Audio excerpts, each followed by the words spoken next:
Quelles sont les règles du jeu du monde actuel? C'est le point de départ de la réflexion de Julien Devorex dans son livre Le monde change et on n'y comprend rien, afin de tenter de décrypter les raisons qui font que l'on se sent souvent perdu face aux multiples événements du monde. De manière très accessible et en 300 pages, il nous entraîne dans une myriade d'analyses pour tirer les ficelles des grands enjeux contemporains. Dans cet épisode de Oser, nous abordons le parcours de Julien et plusieurs points du livre que j'ai trouvé marquants. En particulier, nous parlons de comment vivre avec une anxiété croissante face aux catastrophes sociales et écologiques qui sont notre quotidien. Nous discutons aussi de notre vision tronquée du monde, de ce que cela implique et de comment y remédier. Enfin, nous parlons de notre capacité d'action en tant qu'individu, de ses limites, de la posture de militant et du fatalisme.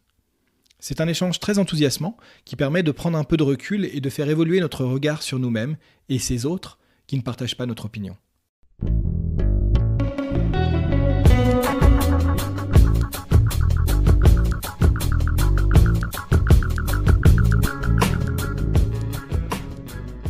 Bonjour et bienvenue.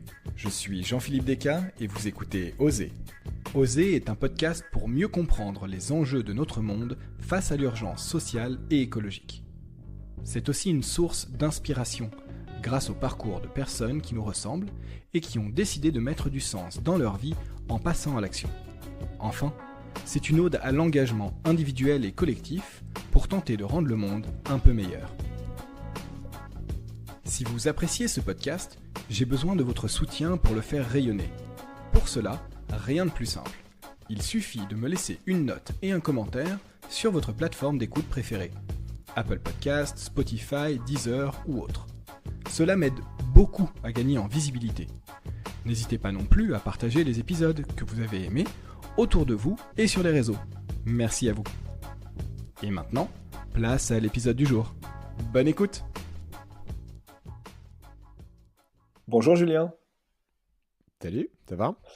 Bah ouais, super. Bienvenue sur Oser. Bah merci. Julien, c'est la deuxième fois que je te reçois dans le podcast. La première, c'était il y a plus d'1 an et demi, si je ne dis pas de bêtises. Et tu es la première personne que je reçois 2 fois. Euh, et j'en suis vraiment ravi. Tu viens ici notamment pour nous parler d'un livre que tu as sorti récemment suite à 8 ans de podcast sur Sismic, mais aussi pour nous parler de ton parcours, de ce que tu fais aujourd'hui, de ce que tu retires en fait de toutes les discussions que tu as pu avoir, de cette enquête que tu mènes depuis 8 années maintenant. Et puis je suis vraiment ravi aussi de te recevoir une deuxième fois, puisque tu as beaucoup inspiré mes réflexions à travers ton podcast que j'écoute depuis plusieurs années maintenant. Je pense qu'il n'y a pas un seul épisode que j'ai raté, c'est pour dire. Donc voilà, donc je suis vraiment ravi qu'on puisse s'entretenir à nouveau aujourd'hui. Bah, moi aussi, écoute, ça fait 5 ans en fait que j'ai lancé le Sismic, mais effectivement 8 ans que j'avais quitté ma vie d'avant, va-t-on dire. Enfin 8 ans que j'ai eu une espèce de déclencheur qui m'a lancé dans cette enquête sur le monde qui aboutit aujourd'hui en quelque sorte avec la sortie de ce livre. Donc je me dis c'est bien de revenir en parler parce qu'il y a pas mal de choses qui ont changé, qui ont mûri depuis notre dernière conversation. Bah, génial. Peut-être que pour introduire le propos, tu peux nous parler un petit peu déjà de toi, de ton parcours, revenir sur justement un petit peu cette bifurcation que tu as opérée. Et puis ensuite, on pourra aborder le sujet du livre et plusieurs thématiques notamment que j'aimerais en ressortir. Ouais. Alors mon parcours, enfin, tel que je le raconte, hein, puisque c'est toujours évidemment sursimplifié, je vais faire mon petit storytelling. Alors mes études, on commence par là, hein. Alors je suis né en France, en région parisienne, voilà, dans une famille classe moyenne tout à fait normale. euh, Père cadre, mère institutrice, comme ça je te remonte au tout début du parcours, hein. Et puis après j'ai fait une école une prépa, une école de commerce, et puis j'ai commencé à travailler dans le marketing d'abord au Club Med, puis chez Chanel, puis j'avais mis le doigt dans l'industrie du luxe que j'ai plus quitté pendant 15 ans passé par Publicis. Après, je suis parti à Hong Kong avec Publicis pour gérer les comptes de ce qui s'appelle Kering Group aujourd'hui, Gucci Group. Et après, j'étais chez Burberry où je gérais tous le compte, les médias en fait, la publicité, les médias, le marketing pour l'Asie, jusqu'en 2015. Et ma bifurcation en fait a commencé en janvier 2015 où j'ai démissionné. J'ai quitté, après m'être marié en 2014 avec mon épouse, on a tous les deux quitté nos boulots. Et on a quitté Hong Kong après y avoir passé 5 ans.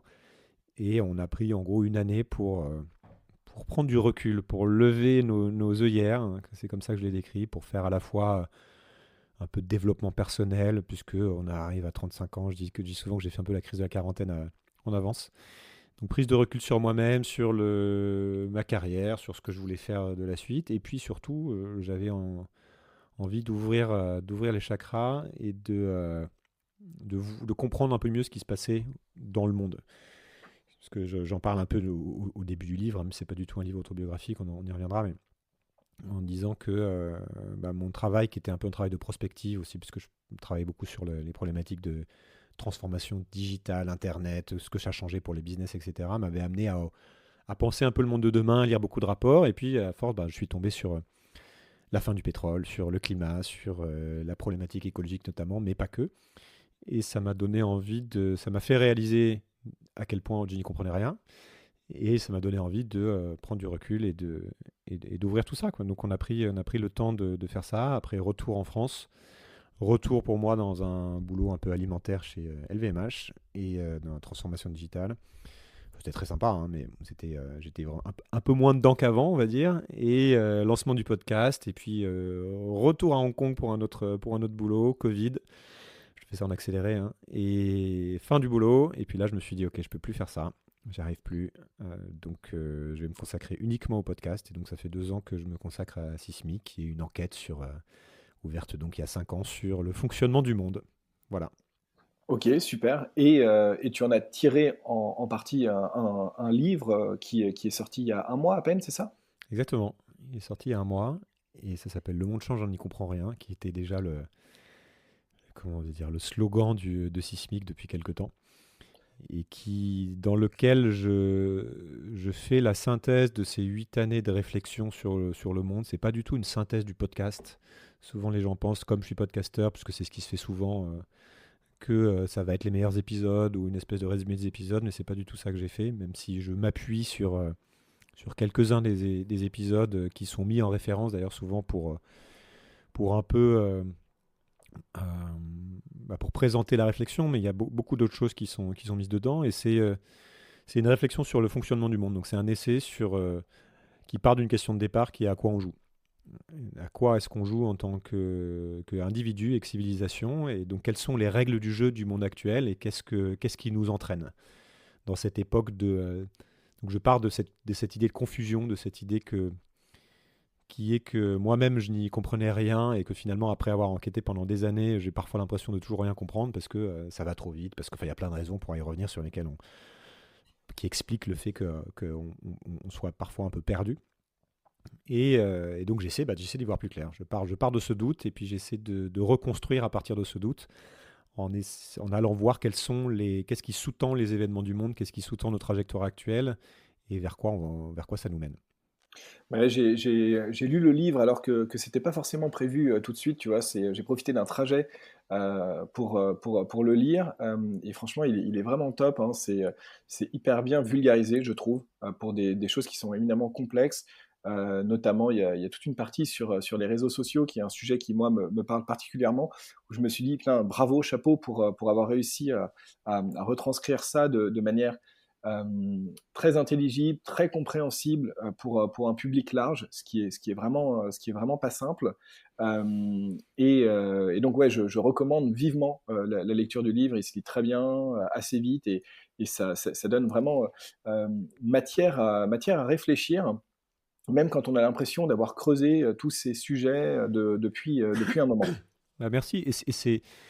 Voilà, l'idée, c'était de faire quelque chose qui soit accessible au plus grand nombre. C'est publié chez First, qui est une maison d'édition qui est plutôt grand public, qui fait des bouquins de vulgarisation. Donc c'était un peu ma contrainte, mais c'est aussi de toute façon ce que je voulais faire. Et c'était de rendre accessible toute cette complexité dont j'avais parfois du mal à parler, parce que c'est difficile quand on commence à mélanger tous ces sujets autour de soi, on s'y perd un peu très vite. Donc j'avais besoin aussi de poser, de réfléchir à comment expliquer les choses simplement et comment aussi recoller tous les morceaux du puzzle ensemble. Puisque Sismic, ça parle d'écologie, de climat, des limites planétaires, mais pas que de ça. Et je voulais surtout pas me cantonner à ça. Et d'ailleurs, le livre, finalement, passe assez peu de temps sur ces questions-là. Et donc, ça parle, comme tu le dis, du fonctionnement de notre système dans son ensemble. Donc, je parle d'économie, de finance, de cognition, des réseaux sociaux, de l'économie de l'attention, de la technologie en général, de la société, etc., en essayant de regarder comment toute la machine fonctionne, mais en rendant la chose digeste, ce qui était l'exercice difficile, parce qu'il faut à la fois trouver le ton. Donc le ton est un peu léger, il y a quelques petites blagues qui sont dedans, le livre est très découpé, donc ça permet de s'arrêter, de faire des pauses, d'y revenir, mais toujours avec ce fil directeur qui est l'espèce d'histoire que je raconte autour du jeu, à quoi on joue et comment on fait pour mieux comprendre le terrain de jeu qui est la planète dans son ensemble, le jeu de la société, notre jeu de la famille à l'intérieur de ça, etc. etc. Donc je suis content que tu me dises que c'est assez digeste alors que c'est très dense et qu'on parle d'énormément de choses. Ouais, tout à fait. Et puis, il y a pas mal de points aussi que tu abordes en donnant pas mal de sources et d'éléments pour aller creuser pour ceux que ça intéresse. Donc, voilà, c'est à la fois très accessible et en même temps, il y a pas mal d'éléments pour creuser. Avant qu'on rentre en fait un petit peu parce qu'on va pas retracer tous les éléments du livre, ça serait C'est quand même 300 bien, pages, ouais, donc voilà, bien trop long, bien trop lourd, et puis c'est plus intéressant de le lire, pour être honnête. Mais en revanche, il y a plusieurs points que j'aimerais aborder avec toi qui m'ont euh, particulièrement parlé, enfin voilà, parce que c'est des thèmes que j'ai pas forcément abordés dans le podcast ou que j'aimerais au contraire aborder avec toi par rapport à l'analyse que tu en fais. Mais avant, est-ce que tu peux juste nous parler aussi encore un petit peu de ton parcours personnel? Parce que tu sais, sur Osée, j'ai fait pas ouais, bien mal sûr. d'interviews de bifurqueurs, de gens qui ont décidé de changer de vie pour s'engager sur des enjeux sociaux, écologiques, ou en tout cas pour cesser de nuire ou avoir une utilité sociétale dans leur activité. Toi, tu disais, tu as arrêté de travailler pour un grand groupe il y a 2 ans maintenant pour te consacrer exclusivement à Sismic. Mm. Euh, Qu'est-ce que ça veut dire en fait dans ton mode de vie, ouais, par rapport aux revenus, par rapport à, Ouais. à- à ce que tu fais concrètement? Alors cette bifurcation, pour moi, ce qui peut être intéressant déjà de mentionner, c'est que ça s'est fait très progressivement, alors, en plusieurs étapes. On, on a souvent des histoires de transition qui vont être un peu radicales ou qui sont très sexy, entre guillemets, c'est-à-dire j'ai démissionné et puis après je suis parti faire autre chose. Et puis on a tous un peu, enfin beaucoup de gens ont cette aspiration. Parfois on se rend compte qu'on est dans la matrice, pardon, enfin on est dans le boulot quotidien et puis on en a marre, on se dit je voudrais vraiment autre chose. Et notamment depuis les réseaux sociaux, on voit tous ces... c'était à la mode il y a quelques années, tous les digital nomades qui nous vendent la possibilité. C'était moi, Tim Ferriss, la semaine de 4 heures, qui m'avait un peu poussé aussi à une première forme de bifurcation, en me disant, OK, il y a une autre manière de vivre sa vie. Donc j'ai eu ce point de départ à un moment donné, quand j'ai démissionné, justement, le côté larguer les amarres pour aller voir autre chose. Donc ça a été une première prise de risque, puisque quelque part on quitte une première fois une trajectoire qui était pour moi très confortable, assez tracée, dans un gros boulot à Hong Kong, qui est une ville-monde avec énormément d'opportunités, avec le gros salaire, avec tout aussi tout ce qui est grisant, tout le côté grisant de ce type de vie. Donc ça a été peut-être la chose la plus dure à faire, qui était à 35 ans, de dire ok, je quitte tout, et puis et puis c'est pas une année sabbatique, hein, parce que j'étais plus dans le système français, donc il y a vraiment pas de parachute, on revient pas dans son travail après. Et avec ce saut dans l'inconnu et avec tout le côté effectivement sexy de la chose. Par contre, il y a une première chose à dire, c'est que ça déjà en soi c'est pas facile, c'est-à-dire que assez rapidement j'ai expérimenté ce que ça voulait dire que d'être confronté au vide. Et je me souviens, pendant cette année, j'ai bien mis 6 mois en fait à rentrer dans ce vide, à accepter le vide. Donc c'est la première chose qu'on peut dire là-dessus, c'est qu'il y a un côté, il y a un côté grisant au départ et rapidement on se retrouve sorti d'une routine dont on se rend compte qu'elle était confortable et on ouvre les possibles. Mais ouvrir les possibles, bah, c'est aussi se poser la question de savoir ce qu'on fait de ces possibles. Et souvent on se rend compte qu'on ne se l'est pas posé avant parce que notamment quand on a un profil un peu comme moi, c'est-à-dire qui est un peu dans les rails, et puis voilà, on fait les études ça se passe bien, on fait une école de commerce qui est en fait un non-choix, hein. Souvent les gens qui font une école de commerce, c'est parce qu'ils savent pas quoi faire, donc ils vont là-dedans, et puis on apprend à faire un peu tout et n'importe quoi et un peu rien souvent, et puis après on est tracé, moi typiquement, on tombe dans une industrie qu'on n'a pas vraiment choisie, et voilà. Et donc on se retrouve tout d'un coup avec tout un tas de questionnements sur ce qu'on veut faire vraiment, qui on a envie d'être, et puis voilà. Donc ça, déjà, c'est pas simple. Et pour moi, en tout cas, ça n'a pas été simple. Et il m'a fallu du temps pour vraiment lâcher prise et pour me dire, ok, laisse venir. Laisse venir, vois ce qui vient. Ça m'a pris, que je te dis, quasiment 1 an. Et ma réponse à ça, dans un premier temps, ça a été une fois que j'avais accepté ça, c'était d'accepter cette incertitude et d'accepter que je ne trouverais pas les réponses peut-être de manière immédiate. Et je suis revenu dans le système. Je suis revenu donc, à Paris, je suis revenu chez LVMH parce que mon épouse suivant aussi le même trajectoire, on s'est dit, bon, il y en a un des deux qui doit, qui doit payer les factures, donc c'est tombé sur moi, mais entre autres parce que accessoirement, elle était enceinte et que voilà, il y avait aussi autre chose à faire. Donc c'est pareil, un truc très classique. Et donc je suis revenu dedans, et donc j'ai le côté un peu facile de la chose, c'est-à-dire que, enfin facile, il faut revenir dedans, mais déjà on n'est pas tout à fait le même. Donc je suis pas revenu avec le même regard, avec la même innocence par rapport à ce que je faisais, et donc en fait je suis jamais vraiment revenu dedans. Donc c'est pour ça qu'en parallèle, moi j'ai eu le besoin de lancer autre chose, donc ça a été le podcast, ça a été mon idée parce que j'écoutais beaucoup de podcasts. Et donc, je faisais un petit peu cette transition en même temps que j'avais gardé ce filet de sécurité qui était d'être salarié. Et après, donc, je suis reparti à Hong Kong, qui était plus un choix de vie personnelle, parce que, enfin, pour plein de raisons, mais dans une plus petite structure qui était pas sur le même rythme, etc.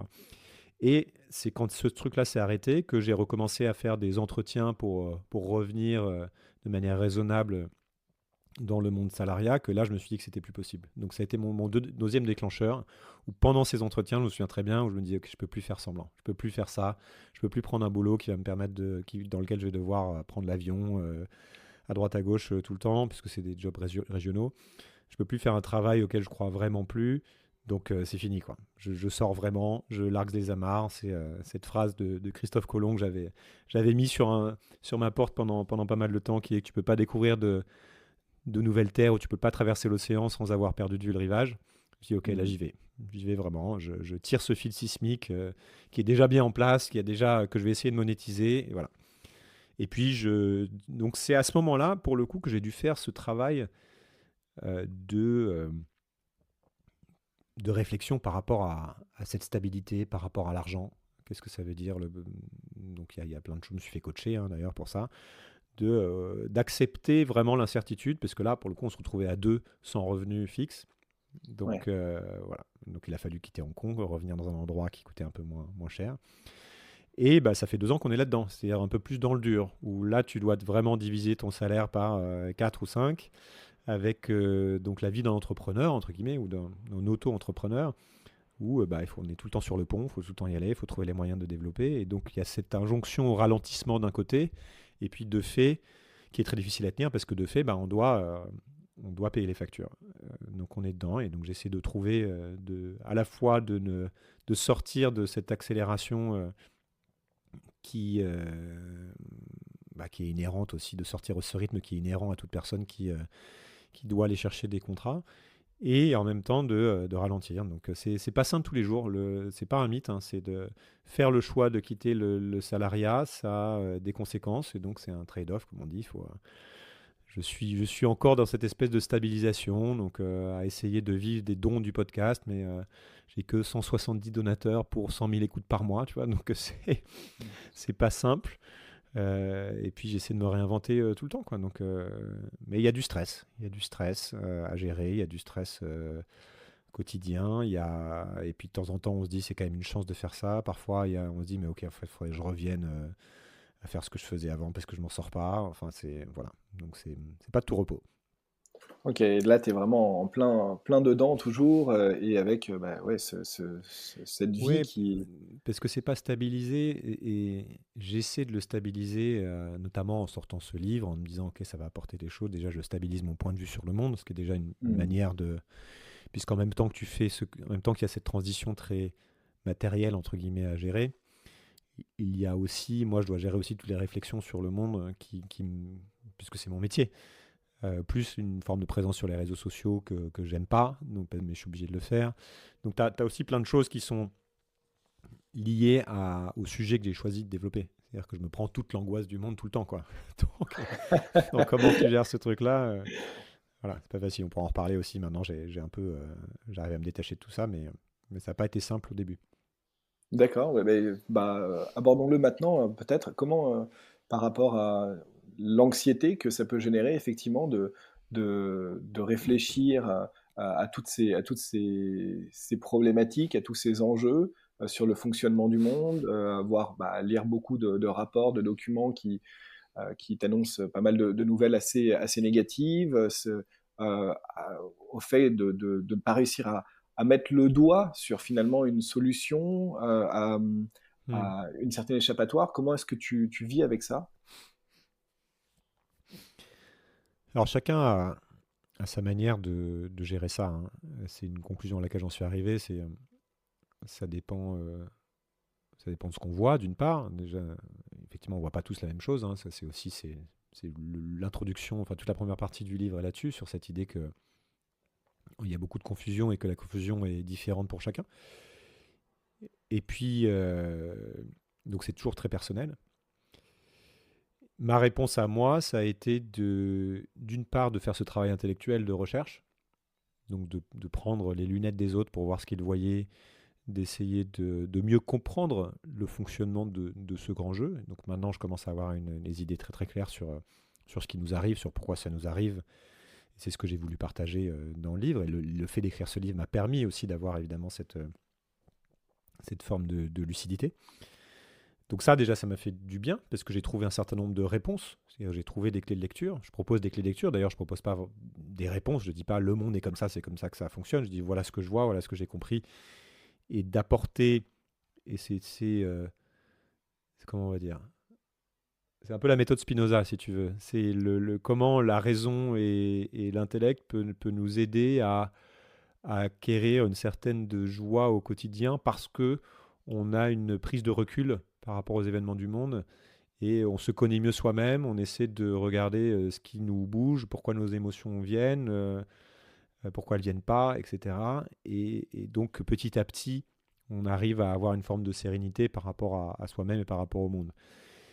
Et c'est d'ailleurs très, moi ça passe par la philo en fait, ma sérénité entre guillemets actuelle, hein, même si elle est tout le temps perfectible et tout le temps et en construction, puisqu'on ne peut pas tous les jours être philosophe, hein, mais c'est ma bouée de secours, elle est là-dedans. C'est-à-dire que je dirais, ce qui se rapproche le plus, c'est le stoïcisme. C'est une forme de détachement par rapport aux événements du monde, une prise de recul. C'est-à-dire que ça a été d'arriver à la conclusion qui est que la marche du monde ne dépend pas de moi, donc j'arrête de porter le poids du monde sur mes épaules. Et je fais la différence entre ce qui dépend, ce qui dépend de moi et ce qui ne dépend pas de moi. Enfin, c'est cette citation de Marc Aurèle, hein, qui résume un peu le stoïcisme, c'est que la force me soit donnée de supporter ce qui ne peut être changé, le courage de changer ce qui peut l'être, mais aussi la sagesse de distinguer l'un de l'autre. Et je peux aussi évoquer Épictète, qui est ce qui trouble les hommes, ce ne sont pas les choses, mais le jugement qu'ils portent sur les choses. Sur les choses. Donc c'est de revenir à cette idée que finalement, ça part de mon jugement. mon angoisse existentielle part du regard que je porte sur les choses, et donc j'essaie de travailler à ce regard et voilà, de prendre une certaine forme de distanciation en disant ok, je peux agir sur le monde, mais sans me préoccuper du résultat de cette action, qui est aussi une citation de la Bhagavad Gita pour aller un peu voir les philosophes orientaux. Donc je trouve des réponses là-dedans. Et donc par rapport à cette éco-anxiété ou cette angoisse puisqu'il n'y a pas que l'écologie, mais tu vois, ça peut être l'angoisse liée à la descente énergétique, liée à la géopolitique, liée à la politique pour certains, c'est de me dire que je ne maîtrise pas tout, que je ne maîtrisais jamais tout, et donc de me recentrer sur ce que je peux faire moi-même à petite échelle. Et voilà, donc maintenant j'ai une angoisse qui est plus liée à ça, qui est plus liée à mon quotidien et à comment jouer ma propre partie, mais je me suis déchargé de l'angoisse du monde. Maintenant, je l'observe, si tu veux. Je l'observe et j'essaie même de m'en amuser, en fait. Ok, bah écoute, super, faudra qu'on en reparle, que tu me donnes quelques conseils pour, pour ne pas, pour Ah, réussir c'est pas à simple, hein, prendre c'est un ce processus, recul-là. hein, tu peux pas, parce que c'est une chose de le dire, c'est une chose de dire ouais, c'est une bonne idée, et puis c'est autre chose de le vivre. Et je t'avoue que parfois, quand tu es face à une mauvaise nouvelle ou quand tu lis un énième rapport sur le climat, juste pour ne parler que de ça, ou quand tu parles comme quelqu'un, tu fais une interview de Claire Nouvian et tu éteins le micro, tu fais waouh, sur les océans, ok, ça va encore plus mal que ce que je pensais. Donc tu as un petit truc où tu dis bon, on est mal barré, mais voilà, maintenant j'essaie de me dire bon, bah finalement, écoute, moi je fais partie plutôt des plus chanceux, peut-être des 1% des plus chanceux sur Terre. J'ai tiré quand même pas mal de cartes qui sont les bonnes dès la naissance, hein, tu vois, en étant né en France, un homme blanc, classe moyenne, voilà. Donc déjà, tu es quand même plutôt bien barré, donc je me dis, ok, j'arrête de m'angoisser pour le futur, et puis j'essaie de mener une vie, j'essaie de créer ma propre éthique, en fait. Tu vois, tu reviens à ça, c'est encore une fois, c'est très spinoziste, quelque part, c'est tu dis, je ne suis pas, je- est-ce que je suis libre de mes propres choix? Déjà, c'est une question qui est complexe, quand on voit à quel point on est conditionné par tout un tas de choses. Est-ce que je peux changer le monde? Voilà, ça aussi, c'est une question complexe, hein. On peut essayer de pousser, hein, mais voilà. Et, euh, et donc, je me dis, par contre, je peux essayer de me créer ma propre... qui je veux être, en fait, qui je veux jouer à être, qui je veux jouer à être aujourd'hui, ou cette année, ou les 10 prochaines années, quelle histoire que j'ai envie de me raconter, quelle histoire j'ai envie qu'on raconte sur moi, hein, pour les plus ambitieux, Mm. et quelles sont mes valeurs, et comment j'ai envie de me comporter, et peu importe si ça a un impact, en fait. T'en reviens à toi-même, quoi. Donc ça, Ouais, c'est un autre exercice. mais ça, on en reparlera sur réussir à dissocier son action de l'impact. C'est ce que disent aussi des militants comme Baptiste Morisot ou Corinne Morel-Darleux, notamment. Et c'est vrai que moi, j'ai toujours du mal, en fait, je le comprends intellectuellement, mais j'ai toujours du mal, en fait, à me dire que tu peux agir en fait, sans te préoccuper réellement de l'impact sur le Hmm. monde, du fait que vraiment ça change les choses ou non. Rationnellement, je le vois bien, mais tu vois, émotionnellement, à partir du moment où le sujet est si prégnant, si fort en toi, je vois mal comment y arriver. Après, c'est ce que je te disais, c'est-à-dire que ça fonctionne pour moi, ça fonctionne pas pour tout le monde. Hmm. Et c'est très bien, c'est-à-dire que tu vas avoir des individus qui vont avoir besoin d'être dans l'action, voire dans l'action de type activisme, tu vois, une action très forte. Parce que s'ils ne le font pas, en fait, ils vont être en énergie basse, comme on va dire, où ça va les angoisser, et donc tu as besoin d'être là-dedans. Et puis après, chacun sa forme d'action. C'est-à-dire que moi, ma manière d'agir, si tu veux, c'est d'écrire un livre, d'interroger des gens et de donner à réfléchir, de partager en tout cas mes propres questionnements. Il y en a qui s'y retrouvent, il y en a que ça fait avancer. Et pour l'instant, ça me convient. Peut-être que demain, ça me conviendra plus, que je me dirai non, non, mais en fait, il faut que je fasse autre chose, il faut que peut-être que j'aurai un sentiment de révolte qui sera, ou de colère, ou quelque chose comme ça, qui sera beaucoup plus prégnant. Mais pour l'instant, ça s'est transformé. Ce qui me correspond, voilà, j'ai jamais eu une personnalité, si tu veux, d'engagement qui m'a poussé à une forme d'engagement pour pouvoir transformer le monde. C'est intéressant, j'en parle souvent avec mon épouse qui, elle, a fait beaucoup plus d'associatifs, qui voulait vraiment, qui est une révoltée un peu plus que moi, parce qu'elle le vivait, donc très bien. Bah, tu vas là-dedans, et puis t'évolues, puis au bout d'un moment, ça te correspond plus. T'as plus la même énergie, t'as plus. Souvent d'ailleurs, c'est ce que tu fais quand on vieillit. Hein, tu vois, c'est quand on est Ouais. jeune, on a beaucoup plus. Peut-être aussi parce qu'on a une forme de naïveté d'un côté, ou qu'on n'a pas encore tout compris, mais certainement c'est aussi qu'on a une pulsion qui est beaucoup plus forte, une pulsion d'énergie de vie qui est beaucoup plus forte, une quête de puissance qui est beaucoup plus forte. Et après, tu vois, tu peux aussi résumer, bah après, toi, t'es moins en forme, t'es plus crevé parce que t'as les enfants, t'as passé une mauvaise nuit, donc tu te dis, bon, écoute, je vais- le changement du monde, il sera pour demain, et, euh, et voilà, Et donc c'est très bah, individuel. je voudrais rebondir justement sur ce côté individuel, enfin, le fait que ça dépend de qui on est, de comment on se perçoit, etc. Par rapport à toute cette première partie du livre, en fait, sur la vision tronquée que l'on a du monde. Et pourquoi je le relève? Et parce que c'est quelque chose en fait que je ressens au quotidien en Mhm. échangeant avec les gens et puis même par rapport à moi-même, c'est le fait que on a une tendance à objectiver sa subjectivité sans prendre en fait conscience de qui l'on est, des marqueurs sociaux, culturels qui font que on adopte une certaine vision du monde, mais qui n'est pas forcément partagée.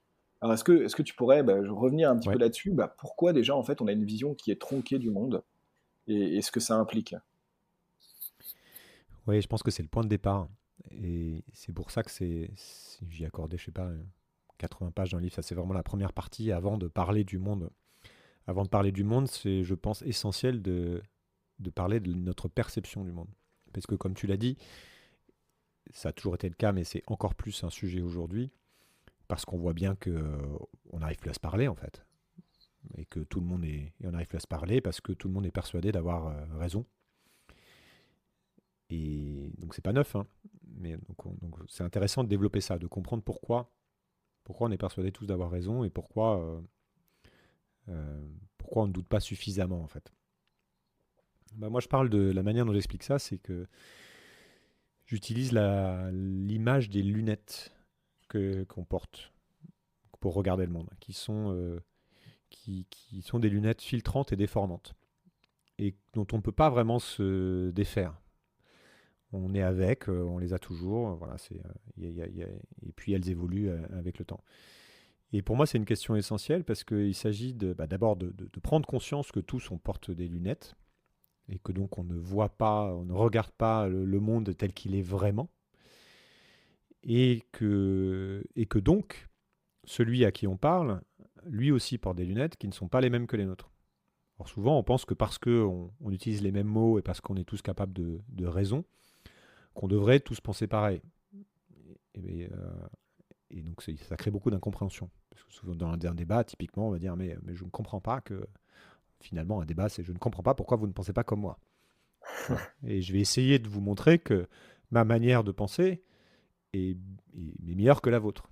Elle est plus logique, elle est plus, voilà, elle est plus juste. Enfin, il y a plein de manières de décrire ça.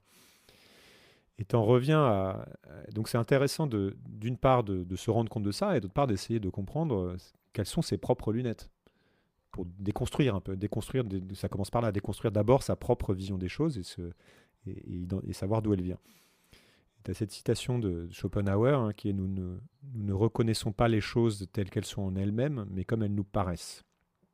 Et c'est très vieux en philosophie, c'est aussi l'allégorie de la caverne de Platon, euh, qui, euh, qui imagine qu'en fait on ne voit que les ombres du monde, les ombres projetées du monde, mais on ne voit pas le monde et qu'on ne s'en rend pas compte.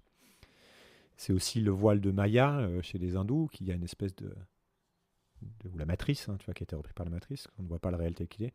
Mais plus prosaïquement, en fait, c'est cette idée que d'abord on ne voit pas tout, se rendre compte que d'abord on ne voit pas tout, qu'on ne voit que ce que nos yeux perçoivent, que nos sens perçoivent, entre guillemets, et qu'il y a toute une partie du monde qui nous échappe à tout moment. C'est-à-dire que je suis en train de discuter, il y a plein de choses qui se passent autour de nous, même peut-être dans mon appartement plus loin, et puis surtout dehors, et puis dans le monde, qui nous échappent totalement, et qu'on ne connaîtra jamais. Donc, et que d'autres voient, d'autres vivent. Donc tout ce qu'on vit, et donc quand on a le vécu de quelqu'un, quand on a des opinions qui se sont construites, et quand on a développé une vision du monde, on l'a fait par rapport à notre vécu, par rapport aux informations qui sont arrivées jusqu'à nous, par rapport à nos expériences. Et quelqu'un d'autre, fatalement, n'a pas eu le même vécu, n'a pas eu les mêmes expériences, n'a pas eu les mêmes informations, et donc il n'aura pas tout à fait la même vision des choses. Et puis au début, même, on ne naît pas avec les mêmes lunettes. On est, je parlais de cet exemple aussi, on est avec certains prismes qui nous conditionnent sur le langage. Le langage qu'on utilise fait qu'on va on va pas avoir les mêmes mots, donc on va pas tout à fait avoir la même manière d'organiser notre pensée. Tu vas avoir ta couleur de peau qui fait que tu vas pas être, selon le pays dans lequel tu as grandi, on va pas te faire le même retour, donc ça va créer ton identité. Tu as ton genre, enfin tu as plein de choses qui sont des questions très d'actualité qui vont conditionner ta manière d'être au monde. Et puis tu as nos sens aussi, de manière plus prosaïque, qui sont limités. Il y a des choses qu'on ne voit pas, tout simplement, qui nous échappent. On ne voit pas toutes les couleurs qui existent, pourtant elles existent. On n'entend pas tous les sons, on ne voit pas... il y a tout un tas d'ondes que d'autres animaux perçoivent qu'on ne voit pas. Et puis il y a tout ce qu'on appelle les biais de perception, qui est que mécaniquement, notre cerveau va filtrer tout un tas de choses, parce que sinon il buggerait complètement. Donc en permanence, en fait, notre cerveau est en train de simplifier le réel, et on a besoin de cette simplification. Et puis il y a ce qu'on appelle les biais cognitifs. C'est-à-dire que même dans ce qui arrive à notre cerveau, de manière plus ou moins consciente, pour pouvoir en faire sens, on a ce qu'on appelle le concept d'heuristique. C'est-à-dire que notre cerveau va simplifier en permanence. Et donc ces biais cognitifs, il y en a plus de 200, même plus de 300, j'ai plus le chiffre exact, qui sont un peu mieux connus aujourd'hui parce qu'il y a eu beaucoup de vulgarisation sur ces sujets. Mais tu as par exemple le biais de confirmation qui nous fait dire j'adore ce que tu dis. Enfin, quand on dit j'adore ce que tu dis, c'est en fait on est d'accord, tu penses comme moi. Ça vient confirmer quelque chose que je pensais déjà.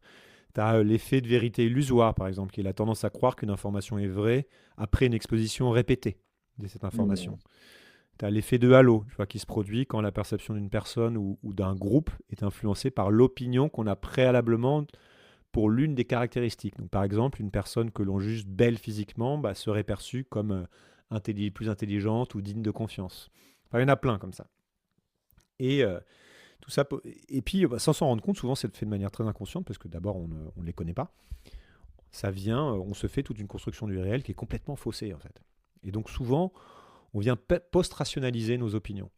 Ça, c'est pareil, c'est quelque chose qu'on fait en permanence. Et on post-rationalise nos opinions et nos choix. C'est-à-dire, j'ai fait ça parce que, évidemment, c'était tout à fait logique de faire ça. Je pense ça parce que c'est évidemment logique de penser ça. Et je suis plus logique que l'autre. Mais on ne se rend pas compte qu'en fait, la plupart du temps, on ne se construit pas avec la logique. On se construit de manière totalement biaisée. Mais on pense toujours être logique parce qu'on a besoin de se penser soi-même logique. Et donc, on va justifier nos choix de manière raisonnable, alors qu'en fait, ça vient d'une pulsion, ça vient d'une envie, ça vient de quelque chose d'autre. Donc, en fait, je résume ça en disant on confond la carte avec le territoire. Parce qu'on a une carte, parce qu'on a une interprétation du monde, on pense qu'on connaît le territoire. Mais en fait, il y a une différence entre une carte et le territoire. La carte n'est pas le territoire. Donc, c'est très important de penser ça. Et après, il y a tout un tas d'autres choses que je développe qui, à notre époque, vient rendre tout ça encore plus difficile. Parce qu'on a les réseaux sociaux qui sont conçus par des gens qui ont fait des études de psychologie. Mark Zuckerberg a fait des études de psychologie, le fondateur d'Instagram a fait des études de psychologie. Ils connaissent l'existence de ces biais sociaux. Ils ont construit des technologies qui viennent jouer sur ce terreau fertile à la manipulation. Et donc, ils ont construit des choses extrêmement puissantes qui vont nous enfermer dans des bulles d'information, qui vont nous jouer sur nos biais de confirmation, qui font que on ne voit pas ce que l'autre voit, on n'a pas le même fil d'information que l'autre, et que donc les sociétés se divisent, et qu'on est de plus en plus sûr de nous parce qu'on nous enferme là-dedans, etc., etc. Plus les médias qui vont raccourcir le temps de parole, qui vont favoriser le clash, etc., etc. Donc il y a toutes des structures, c'est pas aussi simple de dire qu'elles fonctionnent comme ça, toutes des structures modernes aujourd'hui, économiques, politiques, médiatiques, technologiques, qui font que ça devient encore plus difficile de faire sens du monde. Et si tu rajoutes par-dessus ça le fait que le monde s'est largement complexifié, que ça va de plus en plus vite, qu'on ne sait pas comment est fait un smartphone, qui est l'outil qu'on utilise le plus au quotidien, on n'a aucune idée de comment nos outils fonctionnent. Donc tous les philosophes de la technique vont te dire qu'à partir du moment où on ne maîtrise plus notre outil, bah, on perd en liberté, on perd en puissance. Bah, on est dans cette situation qui est totalement confusante, entre guillemets, je ne sais pas si c'est un mot qui existe, mais totalement bordélique, qui fait qu'en fait, on a beaucoup de mal à voir ce qui se passe. Et tu disais, le fait d'avoir cette vision tronquée du monde, donc qui dépend enfin, de tout ce que tu viens d'expliquer, ça nous polarise et ça fait qu'on n'arrive plus trop à se parler. Et ça, en quoi est-ce que c'est quelque chose de nouveau? Et qu'est-ce que ça pose en fait comme problème? Parce que on a toujours un peu tendance à dire ah oui, bah maintenant on n'arrive plus à se parler ou on est de plus en plus polarisé. Mais est-ce que c'était pas déjà le cas avant? Est-ce qu'on se parlait plus? Est-ce que tu vois, est-ce qu'il y a vraiment une évolution Ouais. dans ce sens? Alors le problème n'est pas nouveau, hein. C'est Socrate qui dit à Alcibiade, non seulement tu ignores les choses les plus importantes, mais que les ignorants, tu crois les savoir. Donc voilà, il y a 2000 ans, euh, parce que c'est la manière de fonctionner des humains, le problème se pose déjà. C'est-à-dire que Ouais.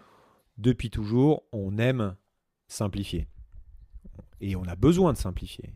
Donc c'est pour ça qu'on a inventé les mythes, c'est pour ça qu'on crée des dieux un peu partout, puis après un grand dieu par endroit, pour expliquer simplement le monde, qui Hmm. nous paraît extrêmement...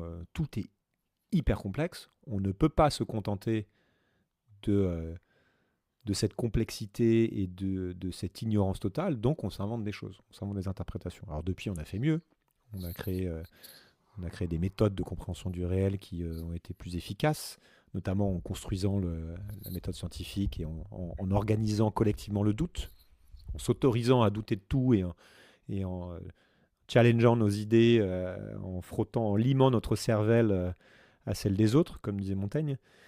Et, et donc on essaie de construire de la connaissance, avec la philosophie aussi. Voilà. Et c'est forcément toujours imparfait. Mais donc, le problème n'est pas nouveau, et ce problème de surconfiance, entre guillemets, n'est pas nouveau. C'est ce qu'on appelle l'effet de Nick Kruger aussi, c'est-à-dire dès qu'on devient un petit peu compétent dans un domaine, on a l'impression qu'on en sait beaucoup, et puis plus on creuse, plus on se rend compte qu'en fait, c'est plus compliqué que ce qu'on pensait. Mais la problématique qu'on a aujourd'hui, et qui est très particulière à notre époque, c'est que ça, c'est sous stéroïdes. C'est-à-dire que ça a été cette confusion est organisée de manière inédite par les algorithmes, par les réseaux sociaux, par le fait qu'on est en permanence bombardé d'informations et qu'on a tous un écran dans la main et qu'on est tous connectés en permanence, donc on est sursollicité, c'est-à-dire notre attention est sursollicitée, on rend notre attention de plus en plus mauvaise. Tu vois, aujourd'hui, je crois que le temps d'attention moyen d'un humain, c'est 8 secondes, enfin, c'est moins qu'un poisson rouge. Donc c'est là où avant, si tu veux, bah, parce qu'on était moins bombardé d'infos, parce qu'on avait moins d'écran, parce que on était moins exposé, bah, on était quelque part plus capable de se poser, de raisonner, d'écouter un petit peu l'autre. Et puis il n'y avait pas cette organisation, cette binarisation des idées, puisque finalement, quelque part, même si le journal de 20 heures n'a jamais montré le réel tel qu'il était, c'était juste une version du réel, finalement, comme on n'avait pas trop d'autres sources d'informations, bah, tout le monde s'accordait de manière consensuelle pour dire c'est à peu près c'est ce qui s'est passé dans le monde aujourd'hui. Hmm. Donc c'était vrai ou faux, finalement, voilà, ça permettait une forme de consensus. Et puis, donc voilà, il y avait moins de confusion. Ne serait que quand tu avais une élection présidentielle, c'était bon, bah, à droite, à gauche, je l'aime pas. Tu connaissais très peu les candidats qui étaient là parce que tu n'avais que les informations qu'on te présentait. Et puis, il y avait une forme de simplification du monde. Voilà. Aujourd'hui, c'est comme il y a autant d'idées que de tribus sur Internet, si tu veux. Mhm. Il y a tu peux aller trouver toutes les informations que tu veux. On ne sait plus à qui faire confiance parce que le problème du tiers de confiance est devenu extrêmement prégnant, si tu veux. C'est à qui tu fais confiance aujourd'hui, parce que tu vas pouvoir en 2 clics aller et en deux recherches aller trouver quelqu'un sur Internet qui te dit exactement le contraire que ce que la personne te dit et te démonter son raisonnement.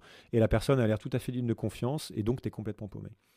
Donc avant, si tu veux, les gens n'étaient pas d'accord, mais finalement, c'était moins un problématique aujourd'hui parce que tu avais moins d'infos, quoi. Et donc, c'est un phénomène. C'est-à-dire que quand tu vois la division des sociétés qui est partout la même, euh, aux États-Unis avec Trump, au UK avec le Brexit, t'as l'Inde de Modi, enfin, toutes les sociétés se tendent exactement de la même manière. Bah, ça s'explique en fait très logiquement, parce que tu as les mêmes outils, tu as les mêmes outils entre les mains, tu as les mêmes algorithmes, etc. Et c'est un problème aujourd'hui encore plus, parce qu'on a une époque où les enjeux, pour la première fois depuis très très longtemps, en tout cas pour la première fois peut-être, on est dans une civilisation mondialisée, avec des enjeux mondialisés qui concernent l'ensemble de la planète. Tu prends juste la crise écologique, qui exigeraient, qui sont mortels, si tu veux, qui sont des dangers mortels, et qui exigeraient de nous qu'on soit capable de faire sens, enfin de donner du sens, faire sens c'est un anglicisme, mais de donner du sens à tout ça. Et d'être capable de poser un diagnostic clair, rationnel, partagé par tous, qui nous permette in fine de trouver potentiellement des solutions. À la limite, s'il n'y avait pas ces sujets-là, tu pourrais dire, bon, bah, c'est pas grave, les sociétés se déchirent, ça s'est toujours déchiré, il y a toujours eu des guerres, etc. Mais voilà, là, on est face à des enjeux qui sont extrêmement complexes, et notre capacité à disserter et à nous entendre sur cette complexité diminue en même temps. Donc c'est ça le problème de notre époque.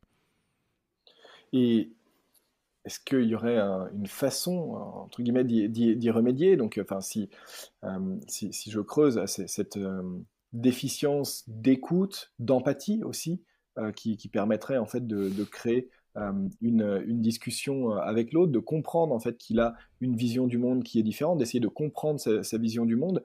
Comment est-ce que justement, par rapport à ces enjeux planétaires ou même ne serait-ce que sociaux, puisque si on prend le cas de la France aujourd'hui, là, on est en fin mars 2023, c'est la crise des retraites.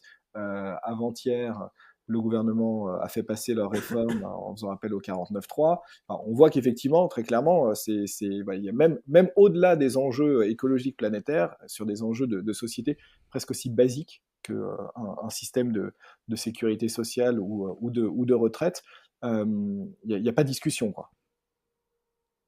Ouais, mais c'est tout à fait logique.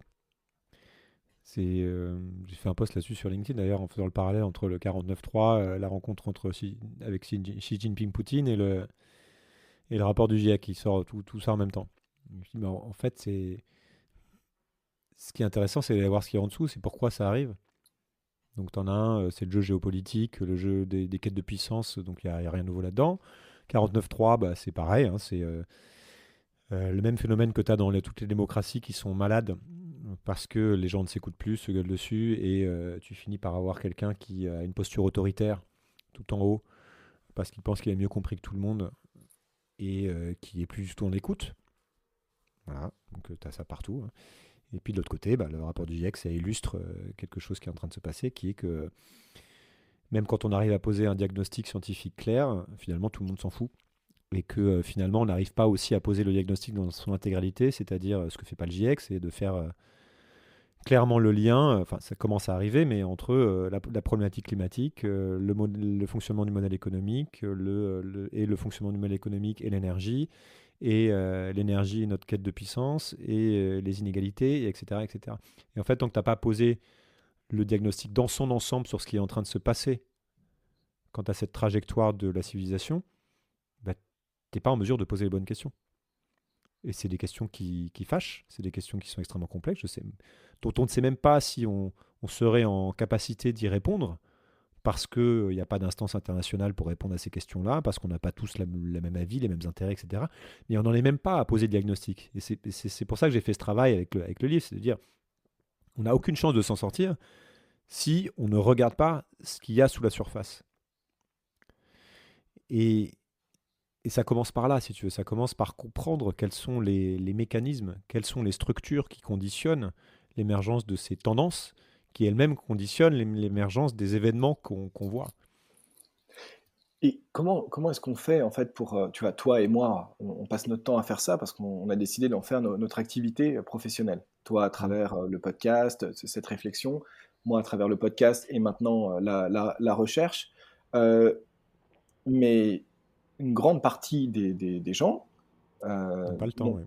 pas ce temps disponible en fait pour, et, et tu le disais très, très bien, très justement tout à l'heure, en fait, tu vois, par exemple, tu vas lire, on va lire des livres, on va lire des rapports, et puis à un moment donné, on va se rendre compte qu'en fait, parce qu'on a de plus en plus de connaissances sur tel sujet, que cette personne qu'on a lu, à qui on faisait confiance, bah, en fait, il a raconté des choses qui ne sont pas forcément vraies, ou en tout cas un peu erronées, Mhm. ou pas assez nuancées par rapport à ce qui serait réellement le réel. Et donc, on doute aussi en permanence, même quand tu consacres un peu ton temps à ça. Et du coup, en termes de porte de sortie, tu vois, c'est un peu, alors, je sais pas si désespérant est le terme, mais je vois mal, tu vois, ce que je me dis à chaque fois, c'est comment est-ce que effectivement on peut remettre de l'esprit critique, du travail de réflexion, d'analyse, etc. Euh, mais dans une société où bah, les gens passent leur temps à courir et où tout est fait Ouais. pour prendre leur attention. Euh, Bah, tu peux pas. ouais. C'est pour ça que c'est intéressant pour quelqu'un qui s'intéresse à cette problématique de transformation de la société, doit s'intéresser à la technologie, par exemple, à comment Mm. fonctionne l'algorithme, etc., au jeu de pouvoir, à ce qui ne se voit pas, aux structures de l'ombre, aux mafias, etc. Parce que sinon, en fait, tu passes à côté d'une partie du diagnostic. Mm. Et effectivement, aujourd'hui, une des choses qui conditionne la culture mondiale et les idées mondiales et, euh, et les possibles, ce sont ces structures technologiques des réseaux sociaux qu'on a évoqués, etc. Et puis le fait que bah, tout nous empêche d'avoir de l'attention, tout nous empêche d'avoir du temps de réflexion. C'est aussi, même ça va être aller jusqu'à ce qu'on nous apprend à l'école aussi, hein, le Mm. fonctionnement de l'école, etc. Et de fait, on est un peu coincé. C'est-à-dire que d'un côté, effectivement, il nous faudrait réapprendre à penser, prendre du recul, réapprendre à écouter, parler de la complexité, croiser les sujets entre eux, ne pas se crier dessus, pour peut-être arriver à nous entendre sur un diagnostic, pour peut-être arriver à trouver des solutions. Et on est coincé dans du TikTok, du feed de réel, dans du Hanouna, et puis dans le jeu politique tel qu'il est devenu aujourd'hui, si tu veux. Donc effectivement, c'est un peu désespérant parce que tu dis on n'a même pas la base. C'est-à-dire que si on était sur une trajectoire entre guillemets positive d'augmentation du niveau de connaissance, de réforme de l'éducation qui fait que les gens sont plus instruits, plus respectueux, à l'écoute, etc., tu pourrais dire ok, c'est ces choses qui nous arrivent, mais on va dans le bon sens. Donc quand tu te rends, donc moi j'ai pas de ma réponse à ça, si tu veux, c'est de dire bon, ben, on peut essayer quand même. C'est-à-dire que on peut essayer de faire des formats longs, on peut essayer de, comme tu le fais, comme on le fait tous les deux, et comme plein d'autres le font, on peut essayer de au moins mettre ça à disposition. Et puis, peut-être que si vous avez le temps et l'ouverture d'esprit, vous irez écouter et peut-être que ça changera quelque chose dans votre manière dans votre Mm. rapport à vous-même, dans votre rapport à votre travail, etc. Donc, tu pousses pour essayer de créer ce que j'appelle des émergences un peu dans le système, parce qu'on ne sait jamais.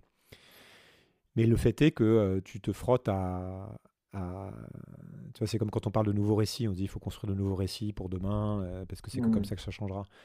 Je dis ben oui, mais en fait vous êtes face à la machine médiatique avec 10 fois plus de moyens, face à Netflix, mais ça commence à bouger, tu vois, tu as Netflix qui commence aussi à produire des choses qui vont dans le bon sens, entre guillemets. Je ne sais pas s'il y a un bon sens, mais qui vont dans ce sens des nouveaux récits, de faire réfléchir. Donc il y a aussi des choses qui sont en train de se passer. Et donc tu as toujours l'espoir de te dire que ces petites ondes vont créer des grosses vagues, etc. Parce que c'est aussi comme ça que ça fonctionne. Mais c'est très compliqué de faire bouger le système. Et c'est important, moi, c'est important de se rendre compte qu'on est face à un gros machin, quoi. Et je prends cette image que le système, c'est pas un mur que t'écroules. Le système, c'est un gros chamallow tout mou, quoi. Mm. Et que c'est énorme. Et le seul but, c'est de continuer à grossir, c'est de continuer à accumuler utiliser toujours plus d'énergie, toujours plus de ressources pour continuer à grossir. C'est ça le système, c'est ça l'objectif le fait civilisationnel majeur, c'est cette course vers toujours plus gros, toujours plus. Et on continue de faire ça, et tu peux pousser dans un coin, la tendance reste la même. Donc les émissions continuent, donc le climat continue, donc la destruction du vivant continue, etc. Et nous, on est toute petite chose pris là-dedans, on dépend en plus du système parce qu'on ne peut pas vraiment en sortir, et on se demande comment on va recréer les conditions du dialogue. Très compliqué. Juste ça, très compliqué. Et c'est pour ça que moi je m'arrête un petit peu à ça. C'est-à-dire, la seule chose que j'essaie de faire, c'est de promouvoir l'écoute, le doute, l'humilité, parce que je me dis qu'il y a quelque chose d'intéressant là. Que sans ça, il n'y a pas grand-chose qui peut se passer.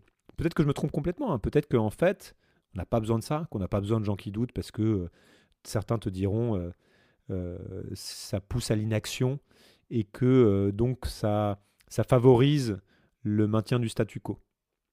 Entre guillemets, dire ah, je vous dis que tout c'est plus compliqué que ce que vous pensez, il faut douter. D'ailleurs, c'est un argument souvent utilisé en politique pour dire voilà, c'est compliqué, vous ne pouvez pas comprendre. Alors qu'en fait, il y a des choses, tu pourrais dire non, finalement c'est plus simple, il suffit d'arrêter la machine, de ralentir et de saboter, et voilà, j'en sais rien. Mais moi c'est ma manière d'être au monde, c'est ce que j'essaie c'est ma croyance qui est de dire de toute façon, tant qu'on n'arrive pas à s'accorder sur quoi que ce soit, il n'y a rien qui se passe. Et je vais te sortir une citation de Donella Meadows qui va un peu dans ce sens-là, tu vois. Donella Meadows, donc épouse de Denis Meadows, qui a écrit le rapport Meadows et qui était une penseuse penseuse complexe, on va dire, qui disait: la ressource la plus rare n'est ni le pétrole, ni le minerai, ni l'air pur, ni le capital, ni le travail, ni la technologie, c'est notre capacité à nous écouter, à apprendre les uns des autres et à rechercher la vérité plutôt qu'à avoir raison. Et je pars de ça. Voilà, c'est une de mes boussoles. Et tu penses pas qu'on ne peut pas parler avec tout le monde? Alors ça fait, ça nous emmène sur une pente un peu glissante. Euh, et je sais, pour avoir pas mal écouté aussi si tes podcasts et à travers les intervenants, sur la notion de bien, mal, de juste, de pas juste, etc., que c'est bien évidemment complexe.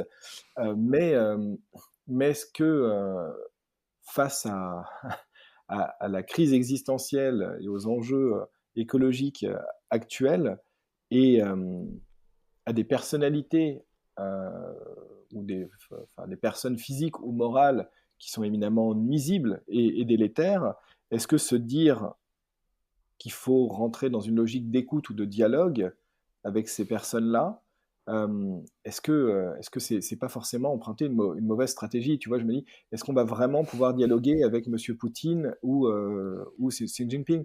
Et même, tu vois, enfin, des gens comme Jeff Bezos ou Elon Musk, tu vois, est-ce que je considère donc effectivement comme des gens nuisibles, mais c'est ma vision. Est-ce qu'en fait on peut parler avec tout le monde? Est-ce qu'il n'y a pas une problématique, enfin une autre stratégie à adopter en fonction des cas en fait? Alors bien sûr, on n'est pas obligé de dialoguer, hein. Et d'ailleurs, souvent on ne le fait pas, et puis il y a des fois où c'est contre-productif. Il y a plein de contre-exemples là-dessus. Puisque on peut se placer dans une logique de rapport de force qui est très intéressante comme grille de lecture, en se rendant compte que c'est toujours la loi du plus fort, ou la loi du plus puissant. C'est toujours le puissant, même, tu peux même aller jusqu'à dire c'est toujours le plus puissant physiquement, entre guillemets, matériellement, militairement, qui va in fine imposer sa manière de voir les choses, sa loi, ses règles. Euh, et là, on est dans une logique très nietzschienne, en fait. C'est le jeu de la puissance et la puissance de la vie, et finalement la morale, c'est l'arme des faibles qui vont essayer de mettre une couche là-dessus pour pouvoir égaliser le terrain de jeu, entre guillemets.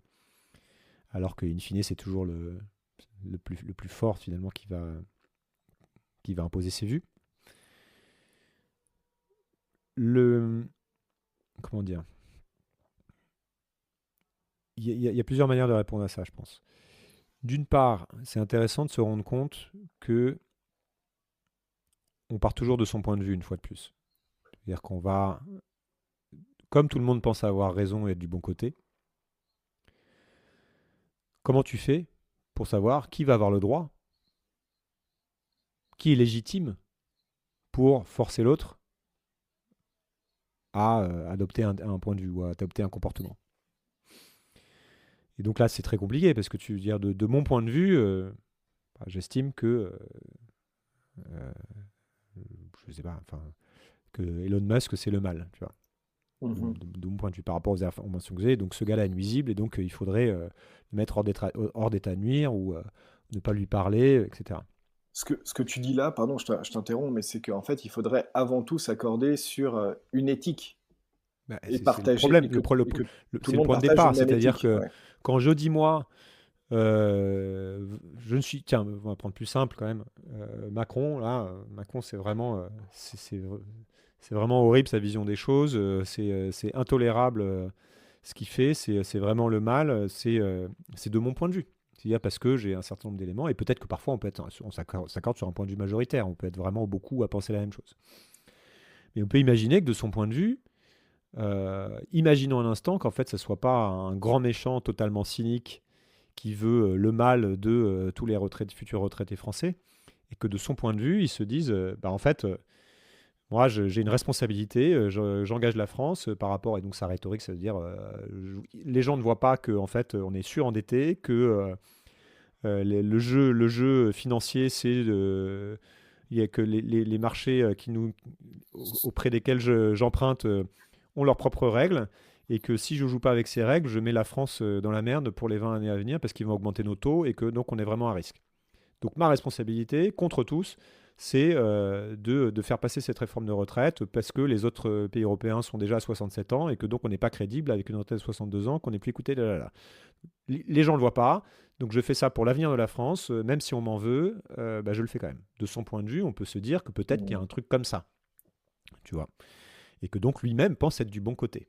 Je dis pas qu'il a raison, je dis absolument pas, tu te mets 2 secondes à la place de l'autre. Mhm. Et tu peux avoir ça à chaque fois pour tous les personnages que tu as cités.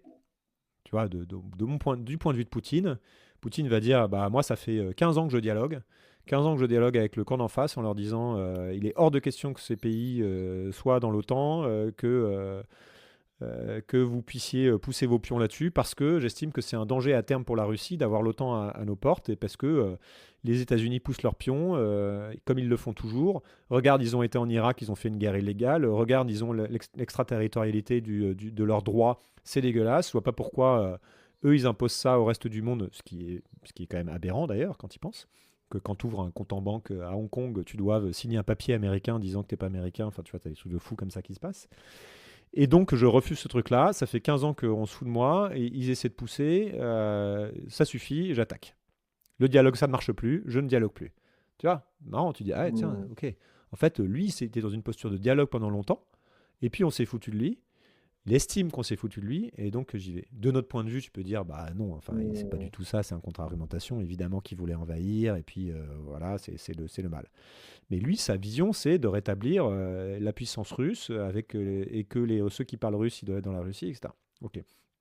Donc, tu arrives, si tu veux, à quelque chose dans une forme de relativisme philosophique qui peut être aussi très, comment dire, très paralysant. C'est-à-dire que parce que où est le bien, où est le mal, qu'est-ce qui est juste, qu'est-ce qui n'est pas juste, etc. Mais en tout cas, pour moi, je trouve ça intéressant déjà de se rendre compte.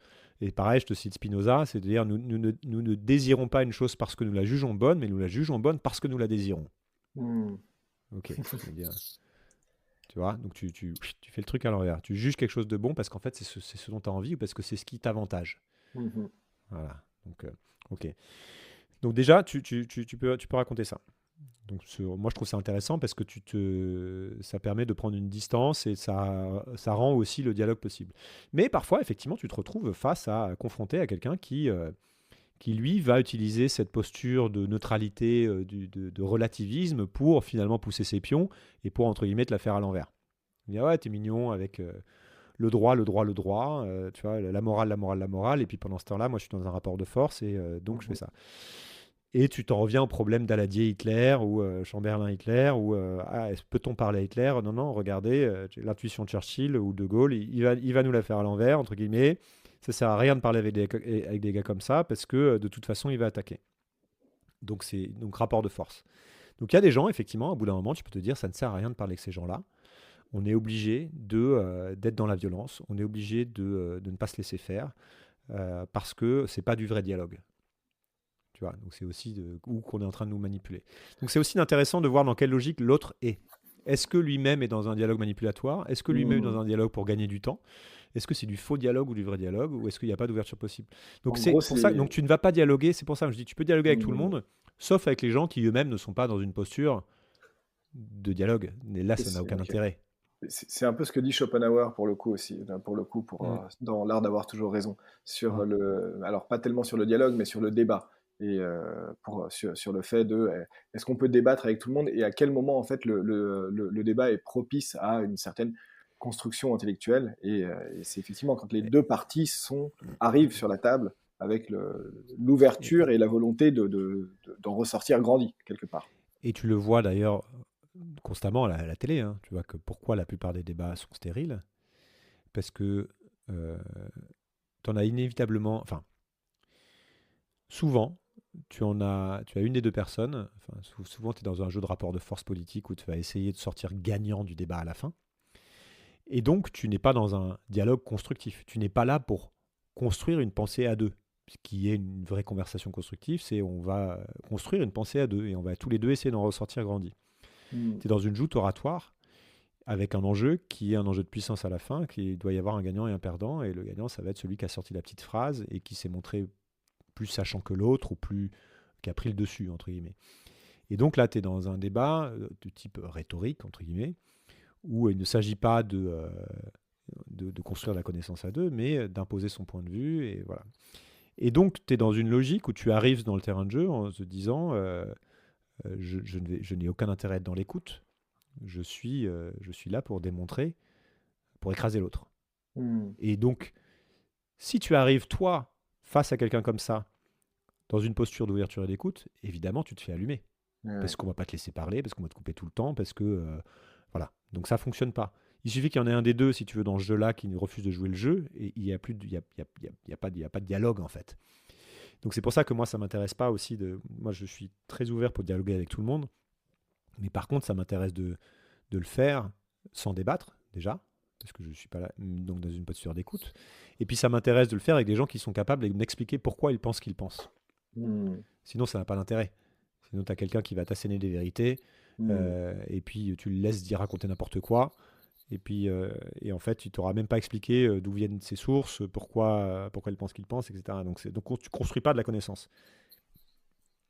Et justement, tu vois, quand tu te rends compte, enfin, imaginons que tu te mets dans une posture de discussion avec quelqu'un ouvert, vraiment l'idée de construction, mais tu te rends compte que il pense ce qu'il pense par rapport à des opinions ou des faits qui sont vraisemblablement faux, en tout cas d'après toi, ce que tu en connais.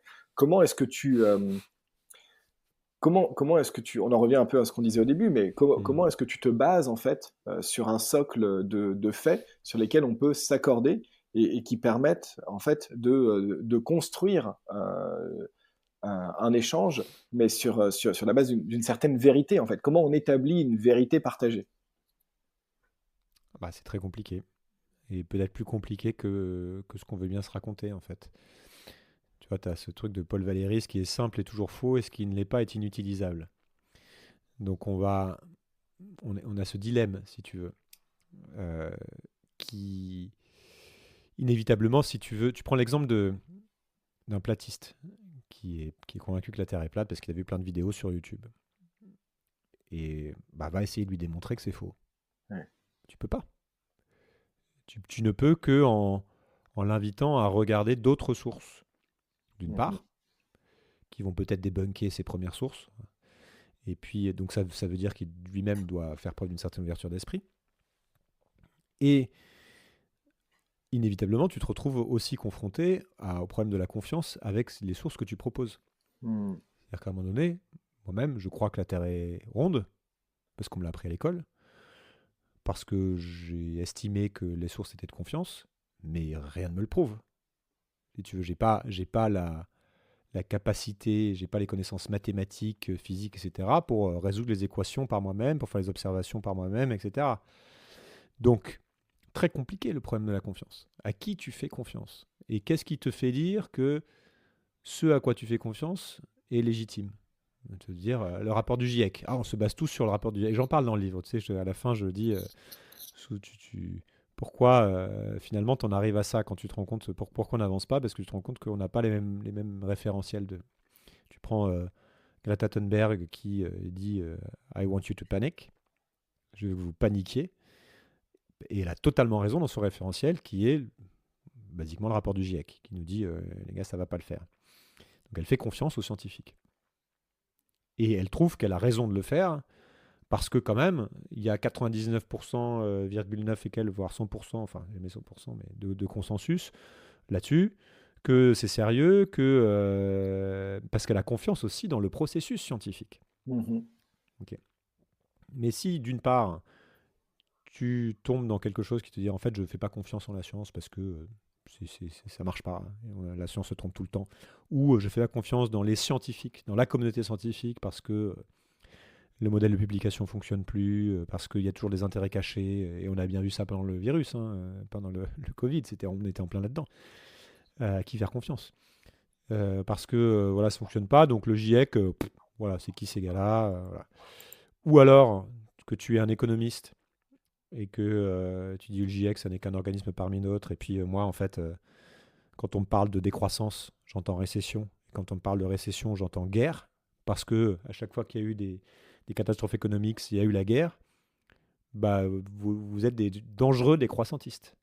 Parce que ce que vous voulez, in fine, ce que vous proposez, c'est la guerre. Et donc, j'ai compris qu'il y avait un problème avec le climat, mais je ne peux pas vous laisser dire qu'il faut décroître l'économie parce que ça a des conséquences à encore plus court terme qui sont dramatiques, et on trouvera bien des solutions. Parce que je crois en l'esprit humain. Donc, tu arrives sur une espèce de dialogue de sourds, parce qu'en fait, on ne parle pas de la même chose. Parce qu'on n'a pas le même référentiel de départ. Parce que tu en as un qui va dire « Vous êtes gentil avec votre guerre, mais de toute façon, si on continue sur cette trajectoire, c'est la fin de l'humanité, c'est guerre partout. » Donc, et là, tu dis « Ouais, j'y crois pas. » Donc, effectivement, c'est pour ça que c'est très compliqué de se dire « J'ai totalement raison, l'autre c'est le méchant, donc je vais l'attaquer, je vais être violent. » Et que, parce que en fait, le camp d'en face pense la même chose.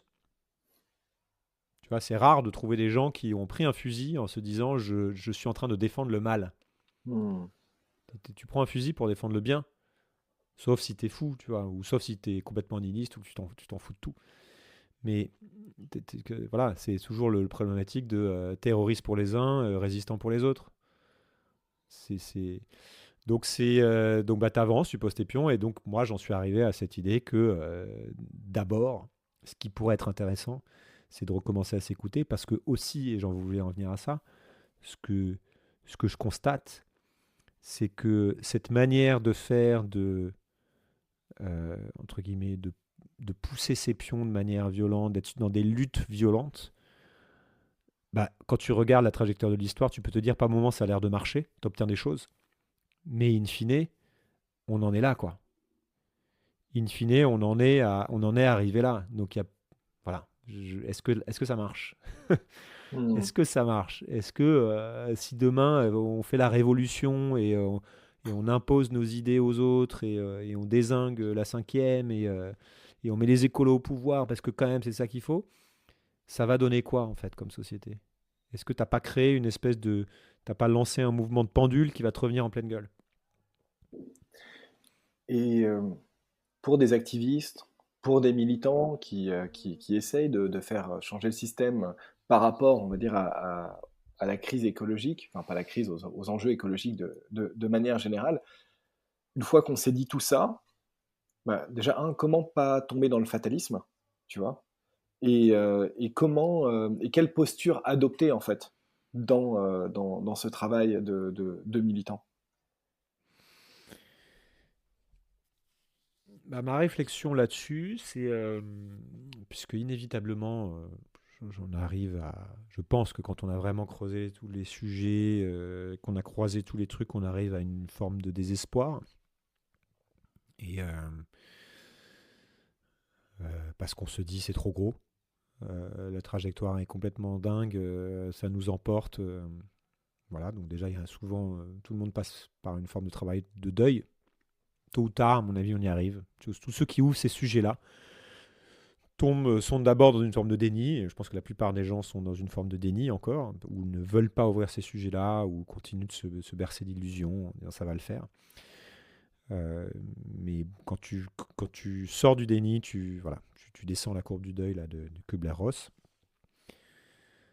Euh, et donc tu puises dans autre chose pour continuer. Soit t'en es resté à la colère et tu vas dans une forme de colère et donc de rapport de force quand tu y vas, tu te dis c'est pas possible, j'y vais, je vais dans la violence, etc. Soit tu reviens à cette idée d'éthique personnelle en disant en fait, ouais, je vais continuer d'agir, je vais changer de vie, je vais faire complètement autre chose parce que une fois que j'ai ouvert la boîte de Pandore, enfin une fois que j'ai regardé ce qui se passait, je peux plus faire mon travail comme je le faisais avant, j'y crois plus ou je suis trop distancié ou ça n'a plus de sens. Donc je vais faire autre chose. Et pour moi, ce qui a fonctionné, si tu veux, c'est de dire je fais autre chose pas pour sauver le monde, pas pour sauver les baleines ou pour j'en sais rien. Je le fais parce que c'est encore une fois qui j'ai envie d'être. C'est ce que j'ai envie de faire. Et parce qu'on ne sait jamais. Tu vois, tu prends quelqu'un, je parlais de Claire Nouvian qui est très très forte sur l'activisme sur les océans. Elle, ce qui la porte et ce qu'elle a besoin d'être aujourd'hui, c'est d'être dans une combattante. Elle y va, elle pousse, elle continue. Ça fait des années qu'elle fait ça. Elle continue de puiser l'énergie parce que elle se dit j'ai pas le choix.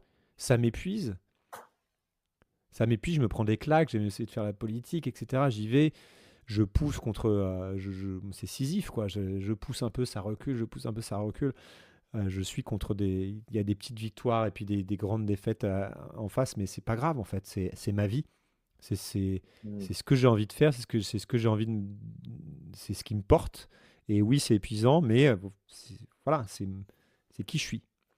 Et c'est là-dedans que je trouve mon énergie. Peut-être qu'à un moment donné, quelqu'un comme ça se finit par se cramer.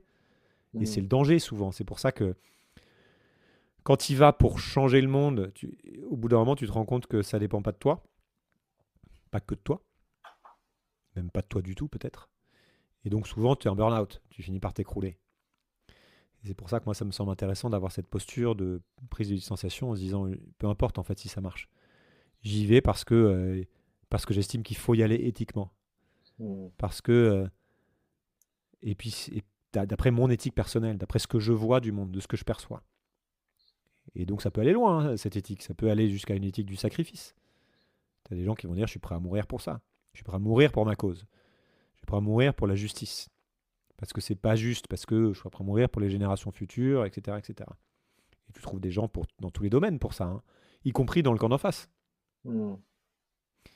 Et donc, tu es dans ce rapport de force, dans cette lutte, et tu y vas. Et là, chacun a sa boussole personnelle. Tu as des gens pour qui la justice c'est la vie, d'autres pour qui, pas du tout, en fait. C'est pas grave, c'est comme ça que fonctionne le monde, la justice partout, etc. Donc, c'est pour ça que je ramène à ça. Et ce que je partage à la fin du livre, c'est ce que ça veut dire pour moi.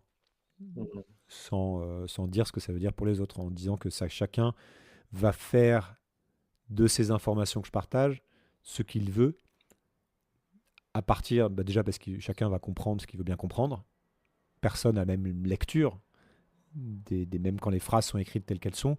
Moi, je les ai écrites d'une certaine manière, mais c'est toujours pareil. Le lecteur, il s'empare des choses et ça ne t'appartient plus. Et puis après, il va passer à l'action ou pas, mais il va passer à l'action en fonction de son point de départ, de qui il est, de ce qu'il peut faire, et puis de ce qu'il ou elle a envie de vivre. Mais c'est toujours comme ça, finalement. Merci beaucoup, Julien, pour cet échange. Je rappelle ton livre, Le monde change et on n'y comprend rien, que je recommande vraiment chaudement à tout le monde, même si vous pensez déjà avoir une bonne compréhension de ces enjeux. Voilà, on découvre vraiment plein de facettes. Tu vois, ça fait 5 ans que je passe 100% de mon temps à creuser ces sujets, et pourtant j'ai appris encore des choses en lisant ton livre, et ça m'a amené à d'autres réflexions. Donc vraiment, merci, et puis je te dis à bientôt. Merci à toi, Jean-Philippe, merci.